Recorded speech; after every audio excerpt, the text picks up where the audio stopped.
Hey guys, সকাল বিকাল মানে রান্না আর রান্না।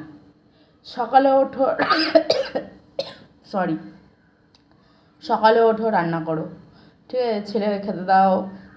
আমার ভাই আছে, ও টিফিন নিয়ে যায়, ওকে খেতে দাও। দুপুর হবে, দুপুরের জন্য রান্না করো। রাত হবে, রাতের জন্য রান্না করো। সারাদিন ঘর থেকে কোথাও বেরোই না, কোনো কিছু করি না, ঘরটার মধ্যেই ঢুকে থাকি। মানে বিরক্ত লেগে যাচ্ছে, মানে সারা জীবনটা মানে ঘরের থেকেই চলে যাবে। কোনো শান্তি নেই, না কোথাও একটু ঘুরতে যেতে পাই, না কোনো বন্ধু আছে বিয়ের পরে, হ্যাঁ, কোনো কিচ্ছু নেই। সব শেষ হয়ে গেছে লাইফ বিয়ে করে।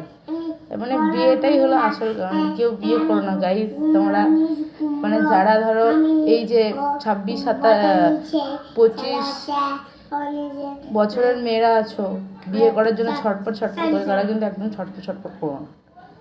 নিজেকে টাইম দাও, নিজের লাইফটা এনজয় করো। এই লাইফটা আর পাবে না, বিয়ের আগের লাইফটা একদম ঝান্ড হয়ে গেছে সালা, ঝান্ড।